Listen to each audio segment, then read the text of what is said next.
welcome to the Ghost of Harrenhal. My name's Simon. And I'm Mackelly. Thank you for joining us for episode 187 of our chapter-by-chapter book review of A Song of Ice and Fire by George Martin. Today, we'll be discussing chapter 43 of A Storm of Swords. That's Arya. You know, each week when you rattle off what episode number we're on, I get more and more impressed with us that we're still here. I have said before that you're not the harshest critic of anyone, including us. Ever since the 181 and 182 and the buses that I used to catch, I always want to interrupt myself when I say the number.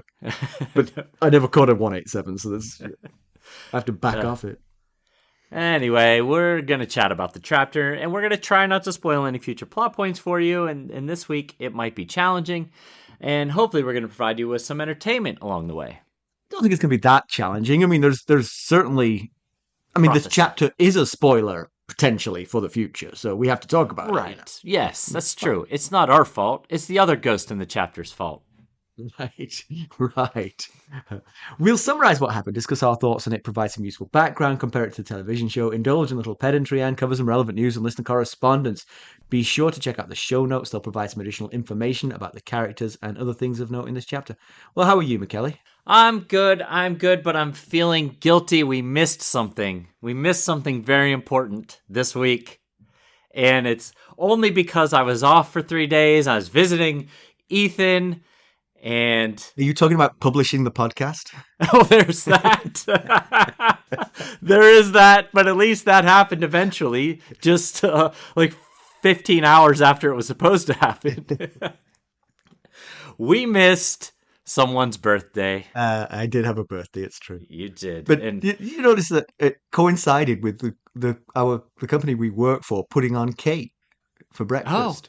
Well, there you go. So I went in and there was this big pile of cake for everyone to help themselves to. I was like, they actually, because I mentioned to them, well, I'm glad you did this for my birthday. They took a photograph of me and I was on the company Instagram feed. Okay, good stuff. I was imagining you there guarding the cake, slapping hands. It's my cake. Leave it alone. Apparently, so they've made Wednesday sort of mandatory, and they're trying to encourage Tuesday now by bringing goodies back for Tuesday. Right. Yes. But apparently there was a lot of cake left over, despite my best efforts. You were trying to take care of it, but there's only so much one man can do, really. Mm-hmm. But I think you know that I share my birthday with several people at work, one of whom is another soccer player, and so we have an annual soccer match on my birthday. Right. And it was really good this year. We had exactly the right number of people. It was high quality, and we had a lot of fun. So okay. Nice. Well, Happy birthday to you. Yeah. That was great. And then I went for a beer with coworkers after work, and Carson came, and it was a great day. We had a rare Did you wish our other friend who shares the same birthday with you happy birthday? Of course. And so let's give the backstory to this. I share a birthday with a good friend, and for about the first 4 years that I knew her, I could not remember that fact. And you think which was always much amusement to the rest of us. I mean, it just wouldn't stick. I mean, every birthday she would say, "Happy birthday, Simon," and look at me expectantly, and I'd say, "Thanks." Thanks. And move on. So when she wished me happy birthday, I said, "Thanks." Why wouldn't I? But then I did wish her a happy birthday. I have not forgotten. Since I remembered, I have not forgotten. But it took a long time to stick. It was weird. That's how it works with you sometimes. Once something gets in there, it sticks. It's just getting it in there. It helps that we have a weekly newsletter which lists the April birthdays. Right. Her name and my name are side by side. It's like, I must remember that. So I've just been to the ABC store, which for our non-North Carolina and international listeners is the only place where you can buy spirits, alcohol, hard alcohol in North Carolina. It's sort of like government run. It's a strange system. I've never quite understood the point, but it's also very interesting because one of the things that happens is they have a limited. I mean, typical ABC store is quite large and has a wide range of things on offer. You probably haven't frequented them that much, Mackelly, but let me assure you that that's the case. But if you want a specific brand of something, it can be hard to find because they don't, you know, you can't shop around. There's only the ABC stores. But Right. occasionally, one Yes. ABC store will get certain brand of something, and then people will flock to it to get that thing. Oh, I did not know this. So Yeah. this is all So news to me. yeah, so I don't drink bourbon, but I have friends who drink bourbon, and they really like Four Roses bourbon. And Okay. they would all hop in their cars and drive 50 miles if they heard word that this thing was available. So it was very strange to me to listen to all this. But I was in there just now, and I noticed I was looking at the bourbon section because I was curious. Were like 200 bottles of this stuff. So clearly, the sort of like the cause and effect thing has happened. The people Right. wanted this stuff, so the government-run ABC store has put a sort of rush on this, and now they get it. So I wondered, I thought that it must be a very interesting sort of economic sort of Uh model that huh. you could sort of like ponder and watch and see how things affect it. Yeah. And I actually wonder if that scarcity can actually drive things into sort of the stratosphere because it becomes I can word see of that. mouth. That's the thing Right. to get. Yes. And Now, then the state goes out and does it, and they're right. like, "Oh, we're over that. Exactly. They go on to It's something too." else. Yeah, exactly. Yes. But I will say, so whenever I go to the ABC store, I'm struck by there's a sort of demographic breakdown of the people who shop in ABC stores. There's the smallest sliver is me. I've never seen anyone like me in the ABC stores, which is basically, I mean, I go in there and I really try to be sort of like normal. And by normal in an ABC store, what I mean is I'm buying some drinks to stock my drinks cabinet in case a friend Right. pops by and we want to have gin and tonic or cosmopolitans. An old fashioned. Exactly. Um, then there's the sort of like males 21 to 45 who typically are African American. I mean, there's no judgment here, but they go in there and they are not like me. They're unaffected and unfazed by the fact they're in there. They're not pretending that they're stocking their drinks cabinet. They're getting a bottle of spirits. They're going to go home and have a fine old time. They're looking forward to the Friday evening. It's going to be great. Uh And, huh. and Right. totally, Okay. I mean, they're about 20% of the people in there. And then the other Okay. 79.9%, Right. all ages, all genders, all races, they are people who look like they were queuing up when the door unlocked this morning. They are shifty and tapping their foot. That's it. There's only those three groups. I assume I am representative of a class, but it is a very small sliver of who shops in the ABC store. So when I go in there, I throw all of the numbers off because I go in there completely clueless as to what I'm doing, what I should be looking for, I where don't to know, look Mackelly. for You've it. pretty much fit in my class with that because I Ah, wander yeah, I around. I guess so. wander around Yeah. there like an idiot. Okay. I wander That would around. be me. I Yes. wander around all stores like an idiot. Carson, when she does a shopping list for the grocery store, she does it by from left to right through the store. Uh huh. Okay. Okay. You're okay I in would. that as if you would do the same thing. I would do well. I wouldn't, but I could. When I go into the grocery store, I usually go right to left. Right. I start in the produce, which is Yeah. often in the front right. Yeah. Make my way to the back left, ultimately, which is like the dairy, and such, and everything in between. But I don't make my list that way. My list is just random Yeah, you see, items. Carson makes her list that way, and she does it. I think she does it for herself, but she certainly does it when she's sending me. Good idea. Nevertheless, I clock up 10,000 steps in there because I cannot keep it straight. I wander past things. I You're wander all past. over the I place. mean, You're like Arya in the Riverlands. Haven't I been here before? Yes, you what have. the hell is that lightning lord I'm here? Oh, that's funny. Yeah, Stacy gripes that I call way too often from the grocery store. When I got her list, but it's too vague. She puts things like chicks on there, like Chix, and that means chicken. But there's like a bunch of different options for chicken. How am I supposed to know? Like she'll put like 6 chicks. And I'm like, well, that's not helpful. I'd come home with like that foamy candy, that yellow stuff. Right. The peeps, yeah, those little Peeps, peeps. that's right. That's what they're called. Yeah. Yeah, So, Carson. She knows. She spells it out, especially if there's a coupon. She's like, all right, it will yes. say Oh on the gosh. thing. She'll say, buy this yogurt. It will say, buy one get one free. But it will ring up at half price, so just buy Right. one. She'll write all that out. Wow. I do not get any such extra special instructions, and I Doesn't could use help. them. I call her like 3 times during my 5 mile walk. Well, some of that's just because you're bored and lonely at some point. No, we never call each other because we're bored and lonely. We never talk to each other. I probably talk to her more from the grocery store than anywhere else, actually, because we never talk to That's each your other. place. That's Mhm. where you go when you need to talk to your wife. Go to the grocery store and call her at home. I did call her today to see if she wanted anything from the ABC store, but she left her phone at home, so didn't happen. Well, she gets what you get Yeah. then. Well, let's get down to business. How did we leave Arya Stark? Well, last time we saw Arya, she and the Brotherhood Without Banners were refusing to give Sandor Clegane his money back. Gendry was offering his services to the Brotherhood, and Arya was discovering that Thoros' skills wouldn't stretch to resurrecting her father. Mackelly, why don't we give them the summary of this one?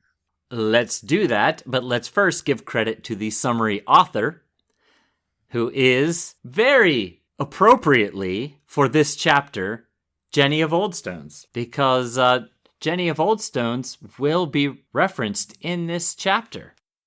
So as always, Jenny titles her summaries, and this one is titled Death and the Ghost, which I like. Good title. Okay, so Arya sees a hill in the distance and realizes they have returned to Highheart. Big shock. Backtracking to where they started. The Brotherhood makes camp at the top. Then Gendry, Arya, and Edric watch Thoros as he gazes into the fire. Gendry comments that his old master, Tobo Mott, considered Thoros a sot and a fraud. And Thoros agrees that that was once true. The youngest of 8, he was packed off to the Red Temple. He didn't take well to the path, often raiding the kitchen and sleeping with women. Thoros saw things in the flames occasionally and had a gift with languages, so they kept him around, but being such a nuisance eventually resulted in his being sent to Westeros. Late that night, with most of the camp asleep, Arya notices that the ghost of Highheart creeps to the fire and seats herself next to Beric, Lem, and Thoros. She gives the latest news and her most recent dreams. She senses Arya and bids her to come closer. The ghost calls her a blood child and says it's Arya who smells of death, not Beric. She commands Arya to leave as she had gorged on grief at Summerhall. Beric assures the old woman that they are taking Arya with them the next day to Riverrun. The ghost cackles and tells them that Catelyn is at the twins for a wedding. Tom is woken to play Jenny's song, and Arya is led away. Not long after, it rains in blinding sheets as a storm rolls across the hills. In the morning, several of the Brotherhood take ill, so they head to an abandoned village for shelter. Arya asks Beric's squire, Edric, which we also hear him known as Ned, about his history as they ride. Edric/Ned tells her of his service as a page and squire, and of his aunt Illyria's betrothal to Beric.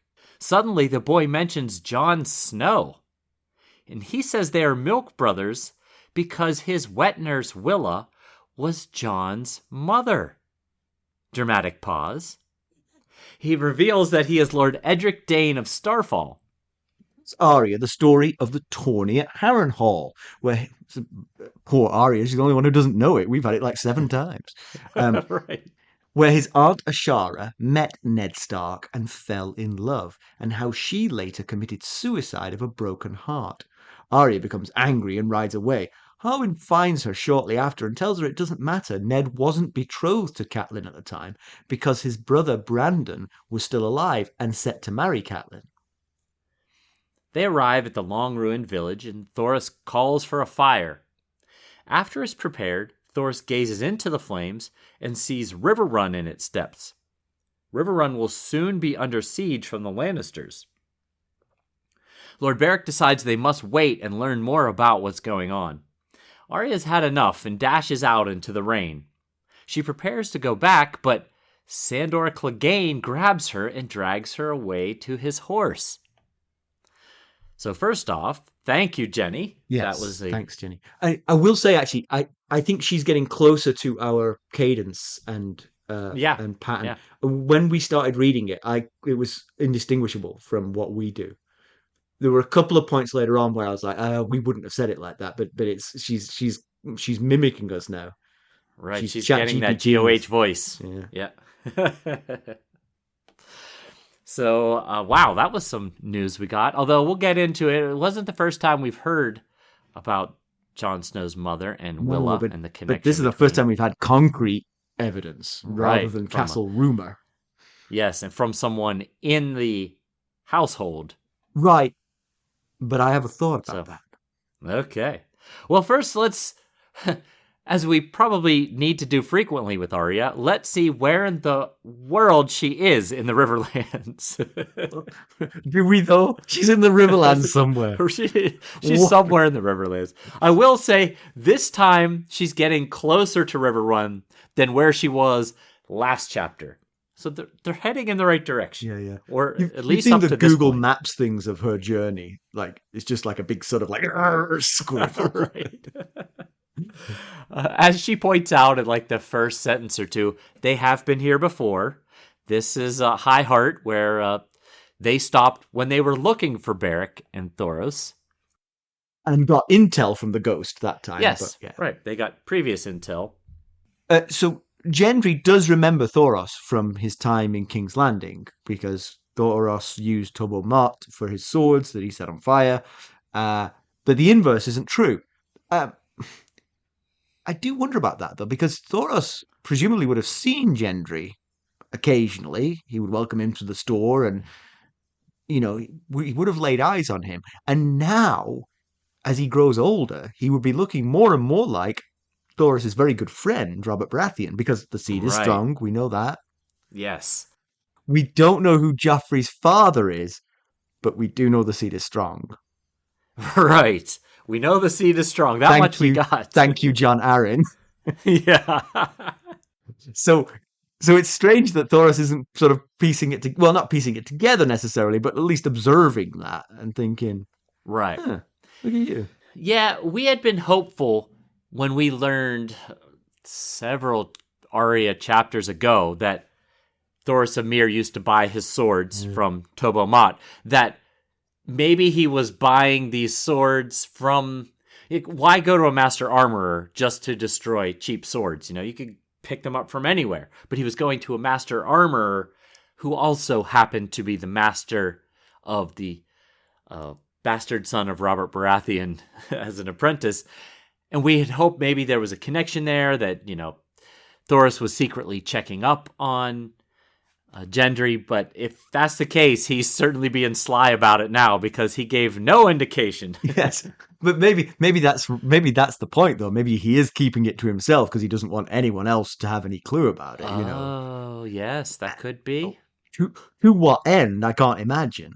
I mean, at least take Gendry inside and say, I know a secret about you. Right. You do with this what you want. Exactly. I'm not telling anyone because it could get you into trouble, but speaking of Thoros, early in the chapter, he's unsuccessfully looking into the flames. That's what brings up the conversation with Gendry in the first place.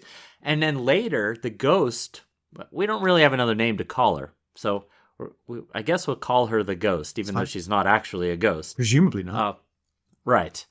The ghost says to Thoros that don't bother trying to see into the flames here on the top of High Heart, because High Heart is Old God's territory. Oh.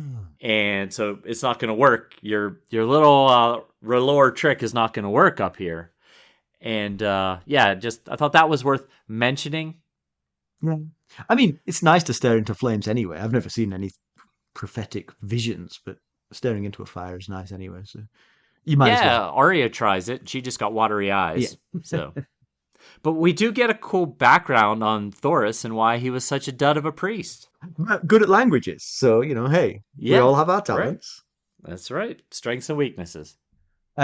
So when he was shipped off to Westeros, it was to be a missionary, to do missionary work, which is, hey, it's a religion. That's what they do. But Right. he ended up instead being drinking buddies to Robert, which definitely fit more with Thoros' character, it seems. Or at least his character then. He seems slightly different now.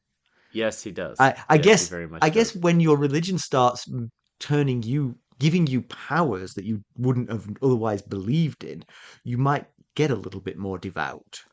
I agree completely. Yeah, that would definitely make you a little more devout. And while he's telling the story, he tells the story about how he was the eighth child of, his family, and he was given to the R'hllor priesthood.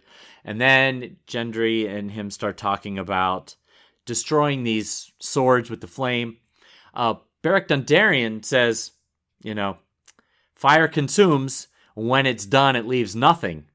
And that kind of stops the conversation entirely. And Thoros of Myr questions him, "What do you mean, sweet friend?" or something like that. And Beric just looks at Thoros and says, "6 times is too many. It's nothing I haven't said before." Yeah. So Well, it to seems be fair to he's Thoros, he was mostly saying 5 times is too many until he started saying four 6 times is too many. 4 times is too many. Right. 3 times is too many. And So there it might have certainly been a seems. point at which he wasn't saying. The first time he was probably saying, "Phew, thanks." Thanks for that one. Maybe it was the first 2 times. But it certainly seems Beric is tired of Thoros bringing him back. Remember last Arya chapter, Beric basically saying he feels hollow and nothing like his old self. There's nothing of him left in there. Flames consume and leave nothing. Right. Yeah, that's what he was getting at. And, when the ghost comes up to the fire, she calls him Lord of Corpses, which he doesn't care for. He asks her to please quit using that name, and says that the stink of death is fresh on him. But then later thinks, oh, wait, no, it's not you that smells of death. It's that little girl over there that is the source of the stink of death. And it could be both. I mean, Beric did just die pretty recently, and Arya's killed some people, but surely not nearly as many people as Beric Dondarion has. My assumption was it was kind of like her hopes for her own destiny are the deaths of people, Oh, and that's what's okay, sort of like okay. she's bringing that stench with her metaphysically. I was thinking it's the amount of people that she's lost in her life. Wow. Her father, Yoren, Lami. She thinks she's lost Bran and Rickon, so she might just have this sadness from loss due to death that's on her. But then, the Brotherhood Without Banner have lost plenty of close friends and loved ones. So Yeah. Yes, exactly. Yeah, they would have that if that was the source of it. They would have the same kind of stink on them. Yeah. yeah. One thing that I do notice actually is that Thoros, obviously, the reincarnating Beric is a completely new trick to Thoros. Yeah. Snuck up on him, barely. He didn't intend it. It's just happening, and he doesn't quite control it. But it does seem that his ability to see visions in the flames has increased. It's not that so it's multiple facets of his priesthood that seem to be enhanced at the moment. Right. And as you say that, I'm thinking maybe that goes back to all the other increases Right. in kind of magical, maybe if you want to call it magical or, God-given talents that... Yeah, the thing about that is you feel like the visions in the fire is sort of like that's what you'd expect. If the presence of dragons in the world increases the magic in the world and everyone's magic gets a little bit more powerful, that's what you'd expect. I went from seeing a vision every 12 times to seeing it every other time, kind of thing. Yeah. The Yeah. going from I wish you weren't dead to good God, you've come back to life. That seems a bigger change. That does. And so I'm thinking that might not be quite, might not have the same source, is my guess there. Okay. Yeah, I could see that. And before we move on too far from Arya and her stink of death, we might as well talk about it now that when she's talking to Edric, she asks him if he's killed anyone. And he seems kind of shocked and says, I'm only 12. And, she starts thinking about all the people she's killed. And she thinks I killed a boy at 8. And then she's going through all the people that she's killed or had killed while she was the ghost in Harrenhal whispering names to Jack and Hagar. And she gets sad. And of course it's sad. She's a little girl and she's killed multiple people. That in its own right is very sad. But I was thinking, why is she specifically sad in this moment? And I think it's because she's comparing herself to other children, to another 12-year-old, and probably realizing how hard she's had it and what she's had to do to survive. And, that comparison is possibly what's making her sad in this exact moment. I have no contradictory point to make. I believe you are correct. When you meet a contemporary and you realize that despite the troubles in the world, they have been a quiet, happy squire to a slightly odd lord, and never been forced to kill anyone, that, yes, you've had it rougher than him. And that would bring the tears, I think. Yeah, and while we're on it, we might as well discuss what the ghost calls Arya. Jenny referenced it in the summary, but the ghost calls her wolf child, blood child, cruel to come here, suffered enough grief at Summerhall, and she doesn't need Arya's.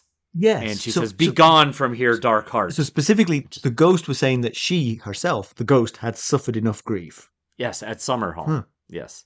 And doesn't need Arya's. So that's pretty brutal. A simple please leave might have done the trick, but Do we know what happened to the ghost at Summerhall? We will when we get to background. Oh, exciting. But yeah, she's pretty bothered by Arya's presence, which is kind of disturbing, I guess. I'm sure it's unsettling for Arya to be such a source of that. How close did Arya come to the ghost last time? Did the ghost not smell it last time? That's a good point, because I don't think anybody, if she noticed that Arya was there, I don't think she mentioned it. I think Arya was kind of hidden last time. Well, that's a little scary then. Because it's not like Arya's done a lot more killing since the last time she was here. Yes, so a big piece of the chapter is more prophetic imagery that always confuses me, because the prophetic imagery works if you remember other aspects of the story, and you see where I've got a tiny little gap in my armor right there that can be exploited. So tell me what the ghost said and what the heck it meant, Mackelly. Okay, well, let's combine the last time we spoke with the ghost, which was chapter 22, Arya 4, and what we're getting this time. So last time, one of the things she said was, a shadow with a heart killing a golden stag. Oh, please, sir, me. yes, you. That was Stannis's demon child killing Renly. That is, I assume that's what we discussed last. I don't specifically recall, but yes, it certainly seems like Renly's assassination by Melisandre's shadow assassin. Thank you. Then we get, and this is from last time, a man without a face waiting on a swaying bridge. On his shoulder perched a drowned crow with seaweed hanging from its wings. Now we get a follow-up to that dream. Kraken King is dead. Iron squids now turn on one another. Ooh. So, last time we talked about, drown and seaweed conjuring up images of the Ironborn. Yes. And we talked about how man without a face sounding like the faceless men. Right. So, now we get a dream that Balon Greyjoy is dead. I don't think that's spoiling anything. Kraken King is dead. Iron squids now turn on one another. It's spoiling it for people like me who haven't a clue what's going on. But I mean, it's actually just interpreting what's going on, so that's good. Yes, and we don't know whether he is currently dead or that's something she thinks is going to happen. A future prediction, exactly. Yeah. Yes, but so the faceless men are a group of assassins, so that those two things still fit together. Balon being dead, a man without a face, waiting on a swaying bridge. Those things all kind of fit together here, that it could have been a faceless man that assassinated Balon Greyjoy. And the Iron Squids turning on each other is presumably the succession battle, should he? Yeah. Yes. So the Now, interesting thing to me about that, and I think we've actually touched on this before, is who on earth would pay in Essos hard money for a faceless man to go all the way across Westeros to the Iron Islands to kill Balon Greyjoy, who's already old? Who hates Balon Greyjoy that much? Feels like fantastic question. It is a fantastic question. Now, we have not met a lot of possible candidates. Ironborn. Yes, right. We have not met a lot of the Ironborn yet. Really, we've just pretty much met Theon, Osha, Aaron, Uncle Aaron, the priest. Yes, Damper. Right, exactly. And Balon. So it could be one of those, or it could be someone we haven't met yet. Yeah, you saying that, it does feel like nobody outside the Iron Islands would have a sufficient axe to grind with Balon Greyjoy to go to this trouble. But somebody who covets the throne might. Yeah, we have heard the people, the Lannisters in King's Landing, talking about what to do about Balon Greyjoy, but just not that long ago, Tywin was thinking of possibly marrying his daughter off to him. So it doesn't seem like he would have gone through the trouble to then have him killed. He'd already ordered the faceless man and was just trying to put the fear of God into Cersei. That could be. Could be that. Well, if this is true, though, we're now down to 3 kings. Yes. We've gone from 5, if Renly died, down to 4. Now, if Balon is dead, we're just down to Joffrey, Stannis, and Robb. I think this might be correct, so maybe it's a spoiler, but isn't one of Balon's brothers called Euron? That's not a spoiler, that's a fact. He does have a brother. Yeah. Yep. And isn't Euron known to be sailing far distant at the moment? He is. Of all the people you mentioned, none of them have been to Essos, as far as I know, where the faceless men come from. And Euron has been sailing the oceans and visiting foreign ports. True. And just a thought. He's definitely someone to consider. We've never met him, so he might be Balon's best friend. He might love him dearly. It could be. that it could be. If this is true, what does it mean for their plans to conquer the North? What is this just going to fall apart now? They seem to be off to a pretty good start, minus Theon's fiasco at Winterfell. Well, will Asha leave Deepwood Motte and return to Pike in order to throw her hat in the ring? See the North as a complete chaos region at the moment. I mean, the thing is, the Ironborn can never rule the North. They're not. There's not enough of them, and they don't want all of that interior land. They want to raid and pillage. That's what they want to do. So I mean, I don't think it changes that calculus. Probably the next leader will be like, let's pull them back. They're not doing anything useful for us. Very possibly. Yeah.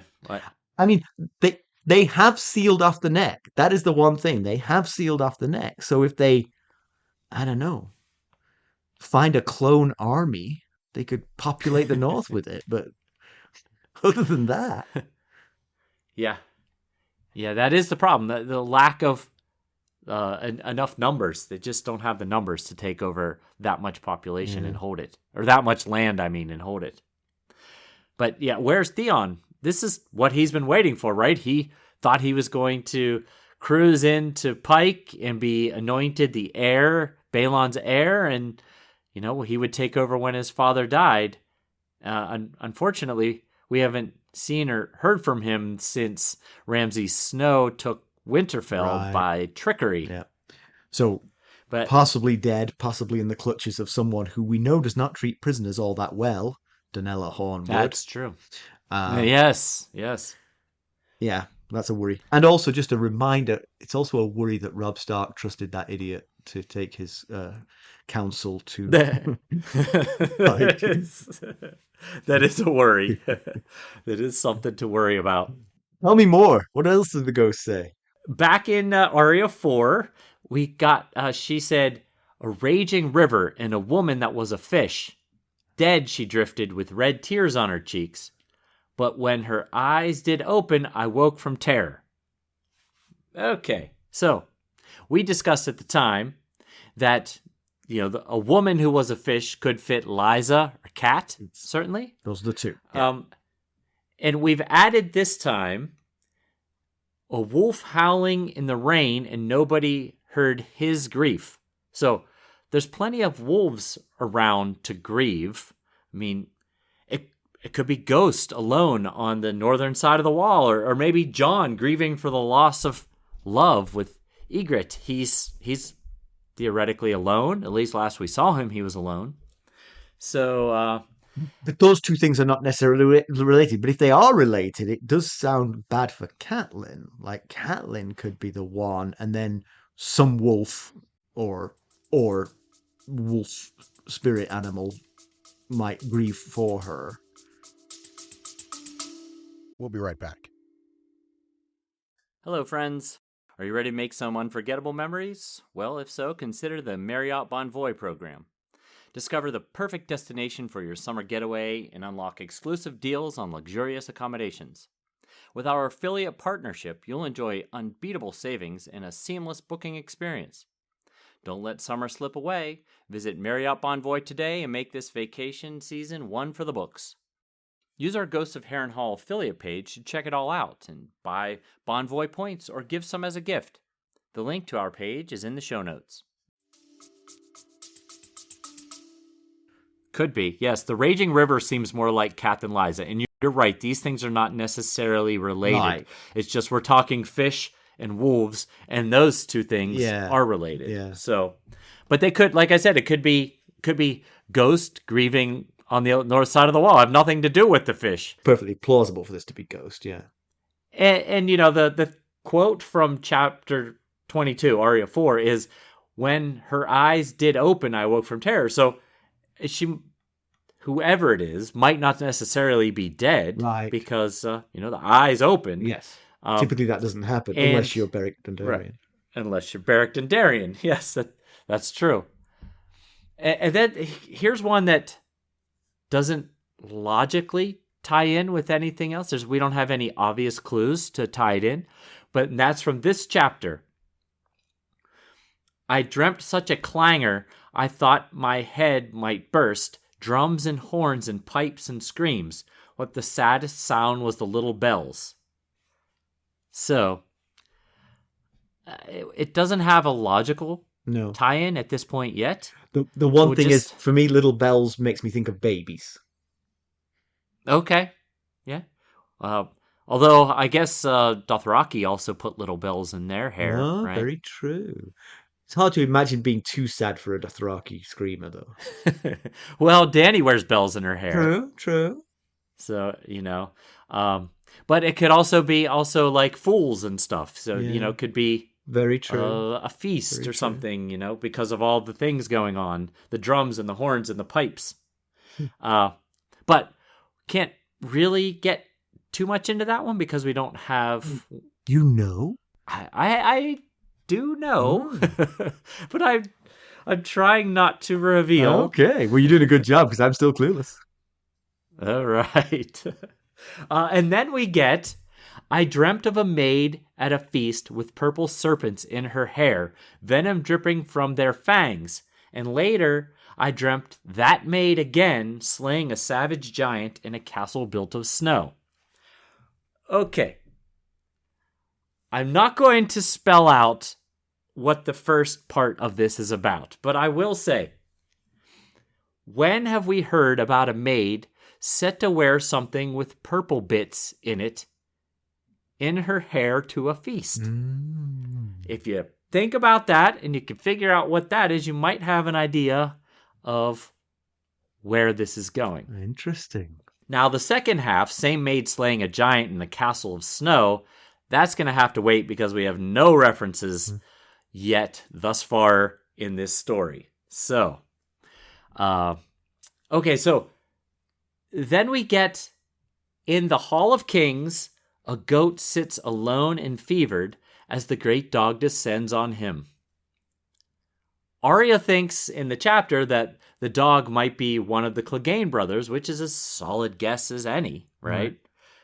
Now we know that fevered ghost in the Hall of Kings, we know of one goat sigil, and that would be Vargo Hoat, who happens to be at Harrenhal, which is the largest castle in Westeros. We also know that Roose Bolton plans to go to the wedding at the Twins. Right. So, and the ghost has already told them that Cat and Robb have already left for the Twins.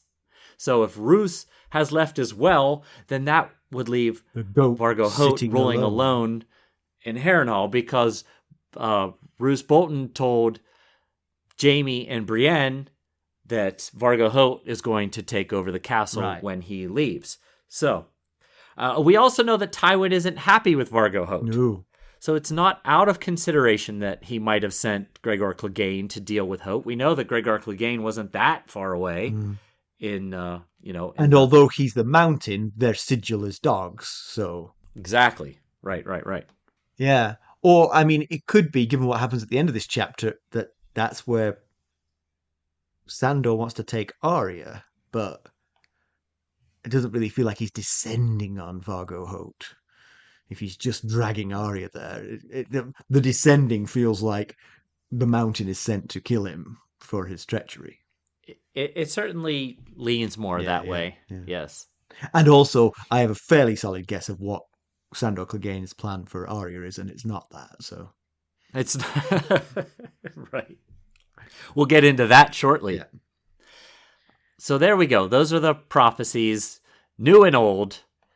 Do with them what you will. I tried to give you as much context clues as I could without spoiling too much. And I also mentioned that Jane Poole gets a reference. Right.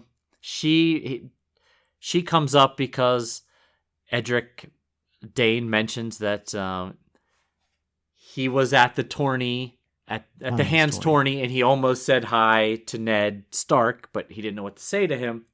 And Arya mentions that Jane Poole was there with Sansa and fell in love with Beric Dondarion. So it made me wonder what's happened to Jane. She just kind of mysteriously because she was disappeared. She was friends with Sansa. She was with Sansa briefly after the turmoil in the Red Keep. Yes. Yeah. Last we saw her, she was kicked out of Sansa's room by Cersei for distressing Sansa too much. Right. Or in fact, informing Sansa is what she was actually kicked out. Right, yes. Littlefinger said he would, in quotes, find a place for her, which didn't bode well. And Cersei told Sansa that she would connect Jane back with her father. So I would take all that as with a grain of salt, I guess, because neither of those two are known for... telling the truth necessarily. But anyway, we've dawdled on the first half of this chapter, but then her conversation with Edric Dayne is absolutely stunning. And stunningly casual as well. I mean, he just chats about it as if it's the weather. So he's Beric's squire, but he is actually the Lord of Starfall. Right? Yeah. I have a pedantry comment about that, but I will save it for pedantry. Just okay. So Beric was, prior to dying, Beric, death count 0, was to marry Edric's aunt, Illyria. She's the youngest of the generation above Edric, which comprised Edric's unnamed father. Weirdly, we don't know his name, it seems. Yeah, we don't. Arthur, the famed Sword of Mourning, who died at the Tower of Joy at the hand of Ned Stark and Howland Reed. We'll be right back. This episode is sponsored by Audible. To get a free audiobook, or 2 if you're an Amazon Prime member, go to our exclusive URL, audibletrial.com/ghostsharrenhal. You can find the link in our show notes. Yeah, and some of the other guys, but those are the only two that survived. Oh, okay. Ashara Dayne, candidate as we know, as we've always known, but now we know even more, to be Jon Snow's mother. And then Illyria is the Uh-huh. youngest of those four. The betrothal is why Right. he's here. Part of the family ties, he was made Beric's squire probably before they knew Beric was going to march off into the Riverlands on a tilting at windmills crusade, which would involve him dying multiple times. Multiple times, right? And And I will say that he mentioned last Arya chapter that he couldn't remember the hair of his betrothed, and I said, I'm not going to tell you who that is. We'll find out in the course of the story. Now we know it's Arya Dayne. yes, Of course, he said he couldn't recall her hair color, and now that we know who it is, I being that she's Dornish, I'd say take a wild guess. she's not Targaryen. She's Right. yeah. Although Edric does have blonde hair, but He's a I kid. don't believe we know who his mother is. So. Oh well, yeah. So, but the key here is he knows Jon Snow, or at least he knows of Jon Snow because they shared a wet nurse, Wylla. Now, he, Edric, assumes that Wylla was the mother of Jon Snow, but that Uh-huh. doesn't really hold up to a lot of scrutiny. I mean, the kid's 12, he didn't probably think to scrutinize it, but a wet nurse needs to have given birth in order to become a wet nurse, so she needs to have a Right. child. So it makes a certain amount of sense in Edric's mind that she was Jon Snow's mother, and certainly that was one of the rumors that this Wylla person was the woman that Ned cheated with. But it seems more logical that she was the wet nurse for someone of higher standing, and then the True. rest of his story just gives absolute credence to the whole if Ned, prior to Cat, while Brandon was still alive, fell in love with Ashara Dayne and got it on, then sorry, I shan't do that again, I promise. Then that's where he would come from. And it's perfectly logical that Wylla, the wet nurse of Starfall, would be his wet nurse if Ashara was his mother. Yes. Yes. All you said is makes sense. Absolutely. And also to add to that, Ned, Edric, I should Keep say, them because separate, we got yes. two Let's Neds call him going Edric, on here. Yeah. Edric and Jon couldn't have ever met because Edric's only 12. Jon is 15-ish, somewhere between 15 and And 16. bravo to Wylla So, for keeping the milk going for that long. That is quite something. right, yeah.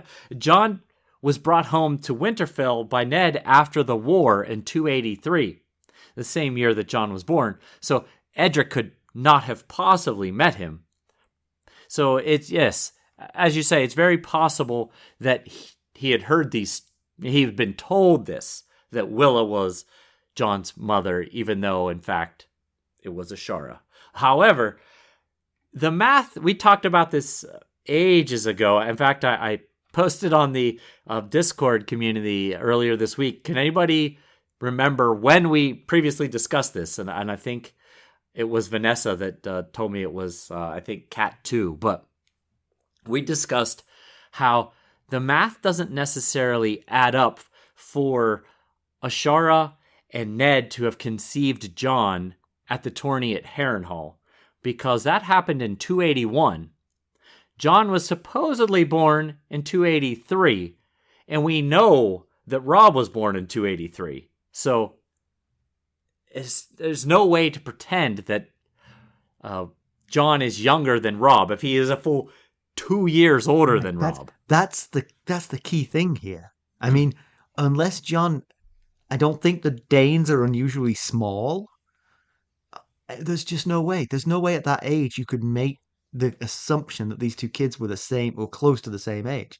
It just doesn't hold water. But the thing is, in terms of Ned's character, it is the only thing that makes any sense because he wouldn't cheat on Cat, it feels like. But he didn't cheat on Cat Right. if he and Ashara got it on at the tournament of Harrenhal. Agreed. Right. Yes. Right. Yeah. The math adds up to Right, that. exactly. Absolutely. Just Jon's birth. Yeah. Unless in Starfall they just gestate for 23 months, That's right. It's different down there. Now, I mentioned earlier that this isn't the first time we've heard of Wylla as a candidate for Jon's mom.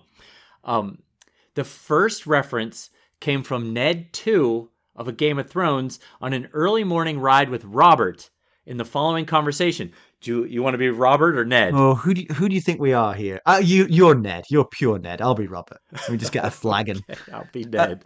you were never the boy you were, and yet there was that one time. What was her name? That common girl of yours. You know the one I mean. Your bastard's mother. Her name was Wylla, and I would sooner not speak of her. Ah, Wylla, yes. She must have been a rare wench if she could make Lord Eddard Stark forget his honour, even for an hour. You never told me what she looked like. Nor will I. Leave it be, Robert. For the love you say you bear me, I dishonored myself, and I dishonored Catelyn in the sight of God and men. And scene. Very nice. Well done. Yes, we did that pretty well, huh? I doing some background reading on this chapter. I did hear somebody have a theory that Brandon Stark actually slept with Ashara. I mean, she was beautiful, and he was Oh, not like Ned. He was more boisterous and fun-loving. And okay. I, most people seem to reject it on the fact that Brandon tried to set Ned up with Ashara. So Right, to do right. that and then sleep with her feels like a bit of a betrayal of your little brother.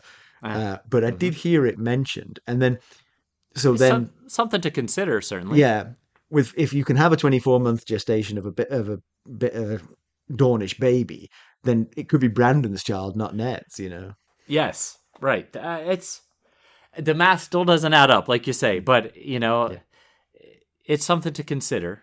I yeah. will say that Mira and Illyria agree that with the details of Ned and Ashara and them falling in love at the tournament. In Brand 2, when she's telling him that story, while they're riding about the tourney at Harrenhal through the eyes of the little man from the neck or whatever she was calling him, Hmm. uh, she says, a maid with laughing purple eyes danced with several people before dancing with the quiet wolf after Yes. his wild brother spoke on his behalf. So, two accounts of Ned and Ashara getting acquainted at the tourney. One other thing, actually, is just what Edric says to Arya here. He says that Ashara killed herself because she had a broken heart. And then the question about that for me is, why is her heart broken? Uh huh. So there's a couple of things that could break your heart. She probably loved her brother Arthur very much. Right. And when Ned arrived in town, it was to bring the sword back and tell them that Arthur was dead, right? Right. That was why he went to Starfall. Yep. Uh, so there's that would break her heart, but also the fact that Ned was married to Catelyn. Now she would know it. Until Ned showed up. No, well, she may not have known it, but I assume she would know it. But maybe she thought he's married her because he's been told he has to marry her, but he still loves me. And maybe when he arrived and met Okay. their baby, Yes. Okay. who was frozen in amber for a year so he wouldn't grow older, um, he said, "No, it's never going to be. I'm a man of honor. I've married, and I'll." So that could also break her heart. So there's the two-pronged attack on her heart there. There's a third one. Oh, there's a third. If if Jon Snow truly is Wylla's son, then may Ned have broken Ashara's heart by sleeping with her servant when Yeah, I mean, Ashara was in love with him? That would be again, tough for her to take.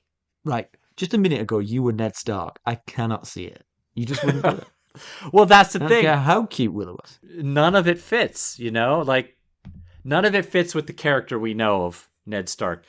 I'll say one more thing about all this is that Edric doesn't seem to have any animosity toward Ned, despite him possibly being responsible for the death of half of the Dane siblings a generation above him.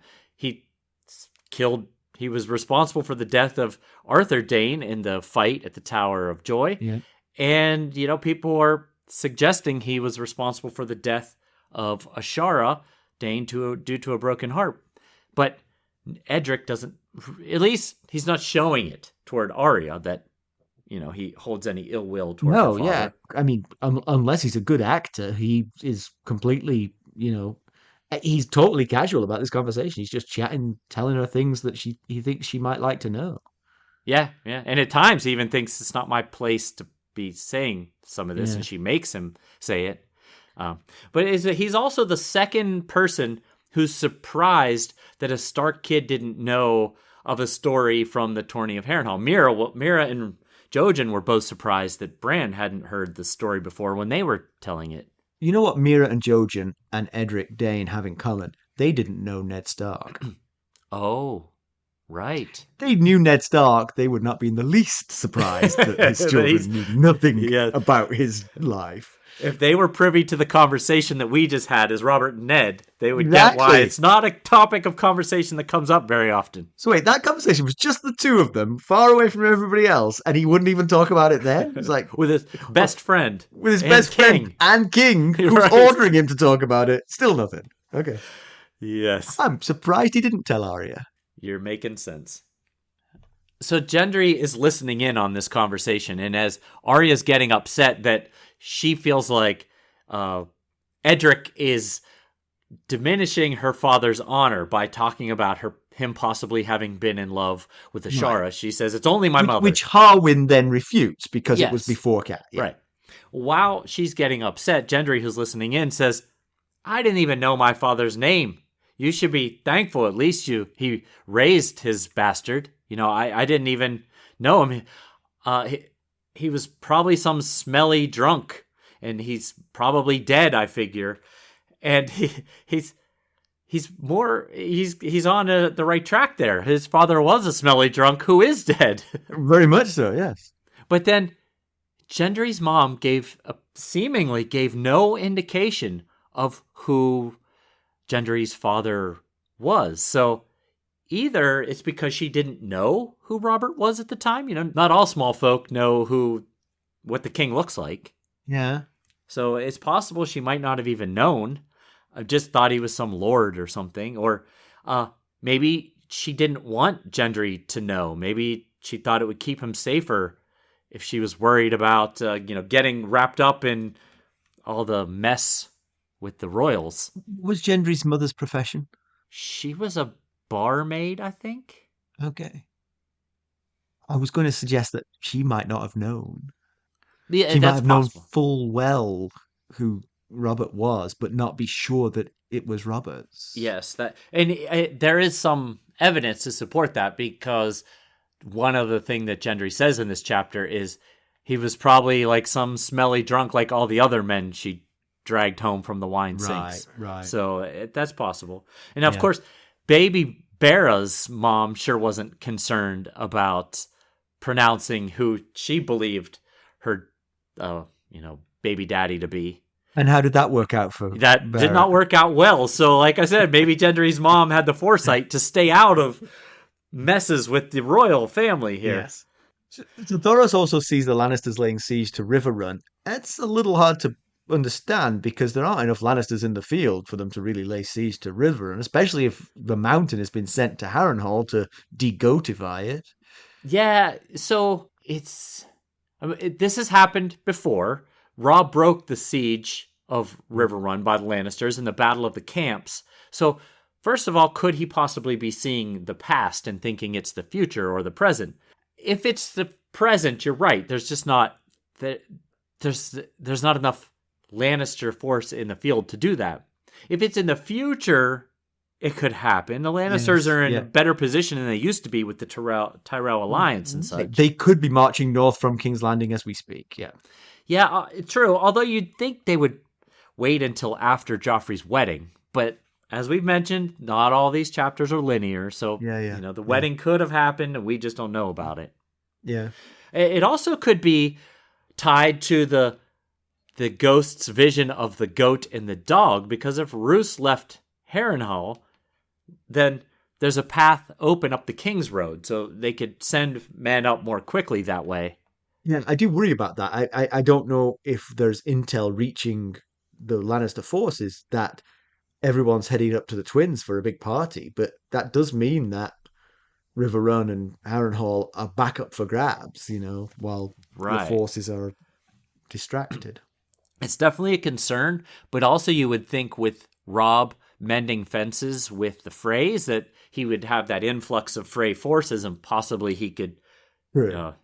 run the Yeah, true. So he doesn't have to take his military with him to the twins. He hopes to bring military back from the twins, in fact. that. Yeah, that could be too. Yeah, that could be as well. So Arya runs away because the plans change because they now don't think that they can go to Riverrun because the people who'd pay the ransom aren't there, and there might be Lannister trouble ahead.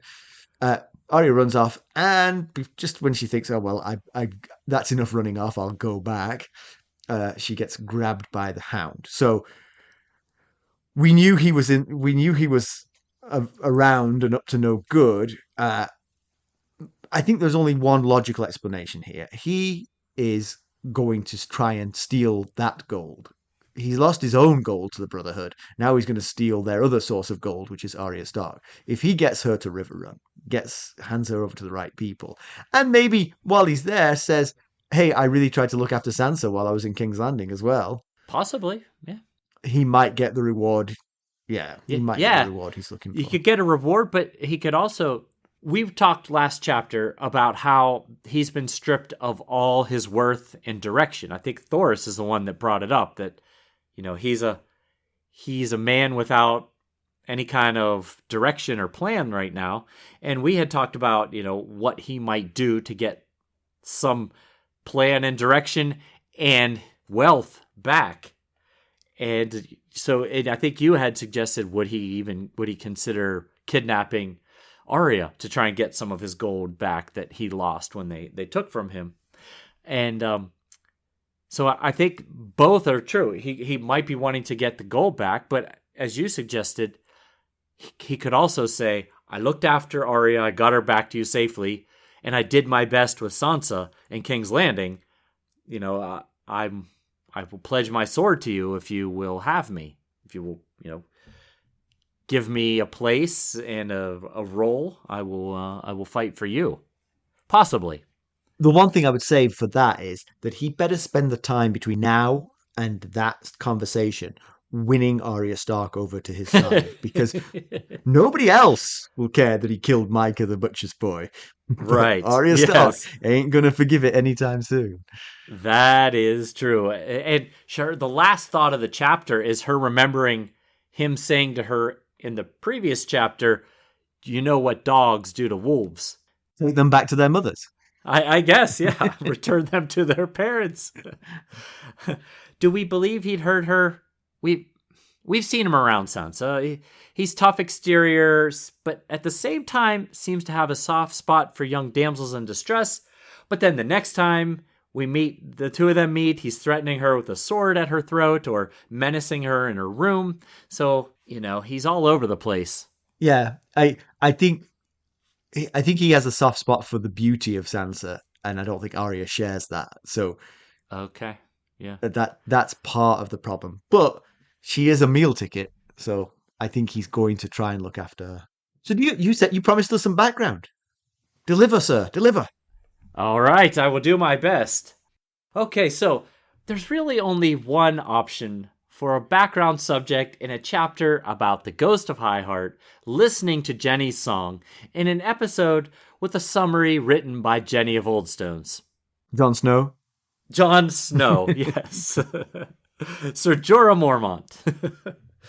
So let's take let's take some time and get to know this mysterious Jenny of Oldstones. So Jenny was ultimately the wife of Prince Duncan Targaryen, who at the time of their meeting was the Prince of Dragonstone and heir to King Aegon V. I wasn't joking when I said she was mysterious. Some thought Jenny to be a half-mad witch, and most agreed that she was at least a bit strange. She was also known for wearing flowers in her hair, not that that makes one strange, but it is a detail that most can agree on, at least that's how it's described in the songs. But regardless of it all, she was a popular figure among the small folk of the realm. So, how did this unusual girl from the Riverlands meet the heir to the Iron Throne? Well, a little over 60 years ago, 239 AC to be exact, Prince Duncan was traveling the Riverlands and fate brought the two of them together. The prince was quite smitten with young Jenny, so much so that he pulled a Robb Stark and married her despite being betrothed to another. This did not sit well with anyone aside from the happy couple. King Aegon V tried to have the marriage undone, but his son refused to oblige. The father of the spurned girl, Lionel Baratheon, was so angry he actually rebelled against the king and dubbed himself the Storm King. Ultimately, Prince Duncan chose his wife over his throne and renounced his claim. And this earned him the moniker Prince of Dragon Flies. You see what they did there? Prince of Dragon Stone, Prince of Dragon Flies. Very good. Yeah. The realm is clever. Now I'm really going to tie this chapter in with background here because Jenny was known to have a close friend who was described as a dwarf woman. She even brought this friend to the court at the Red Keep. Jenny thought this friend was a children of the forest or a child of the forest, maybe for the single tense there. Whether that's true or not, I couldn't say. However, this friend must have carried some weight because she prophesied that the prince that was promised would be born from the line of Prince Aerys and his sister, Prince Rhaella. Prince Jaehaerys, King Aegon V's heir, since Prince Duncan bailed out on it, thought so much of the prophecy that he arranged the two kids to be married. Now, I will say, possibly Rhaella would have liked to get her hands on this friend of Jenny's for creating this prophecy that then had her marry her brother that she wasn't a fan of. So here we have a possible reason why Rhaegar might have thought that he was the prince that was promised as a youth. Possibly he heard the tale of why his parents were married and knew of his birth within smoke and salt, which is all part of the prophecy. Anyway, as we all know, King Aegon and Prince Duncan both died in the Summerhall tragedy in 259. However, it's not quite clear what happened to Jenny. It seems she died in the fire along with her husband. In this chapter, the ghost says she gorged on grief at Summerhall, then listens to Jenny's song, so it seems like there's a connection there. Well, that's excellent, Mackelly. Normally, while you're reading the background, I just take a little nap over here. But this one had me on the edge of my seat. This was so important. This was like everything we needed from background. Thank you. Right. That's excellent. I'm happy to oblige and keep you awake while I talk. So, comparison with the television show, the ghost is entirely dropped. I mean, she's just a precursor to future events and also a hark back to events that don't actually matter to the story. So we don't need her. So she was entirely dropped. Arya's kidnapping by the Hound was achieved when she tried to escape from the Brotherhood Without Banners. Back where the last Arya chapter ended, basically she walked out and he never left after they refused his money. Okay. So he grabbed her straight away, pretty much. So right. We've ended up in exactly the same place. Basically, the Brotherhood have lost Arya, and the Hound has got her. Okay. Pedantry. So it's just, I mean, I've already alluded to it, but how do the Danes feel about their lord, who is the only male in the line still around, as far as I can tell, squiring for a rebel freelancer who keeps getting killed? And how do they feel about him being thrust into battle? In that battle at the Sept, Arya said that Ned was out there, Edric was out there in the battle. Right. You can imagine the family saying, he's the Lord, but this is not being orchestrated by any king. This is Beric Dondarion, who's mad as a hatter. He may be generally good, but good grief, I'd be mortified if I was a Dane. Yeah, they might want to wrap him in a little more bubble wrap and keep him with Gendry and Arya while the battle's happening. If I were Edric, I'd be reminding Beric just how beautiful my aunt was and how mad she'll be if I come back in two pieces. Might be worth it. News and notes. So soon you could wear some of the jewelry seen on House of the Dragon. Not sure I can.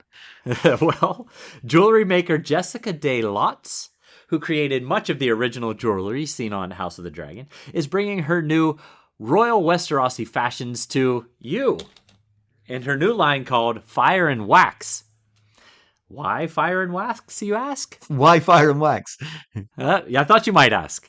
I thought you might ask. Because the series focuses on the wax seal pieces seen in the show. And as best I can tell, the collection contains at least rings and charms. I went through the collection, and that's what I could pick up. Rings and charms. So you can own the dragon sigil worn by King Viserys or Daemon Targaryen, the seahorse ring of Corlys Velaryon, or the personalized H-ring worn by Otto Hightower. The line, in fact, debuts this week on April 23rd of 2023. I kind of wonder how many Otto Hightower fans there are out there. It feels like a niche group you're going for. Right. Might not sell quite as many of those. I suppose if your name was Harold or Howard or something, you might choose it for the H. But... Right. Yes. That could be the niche right there. Yeah.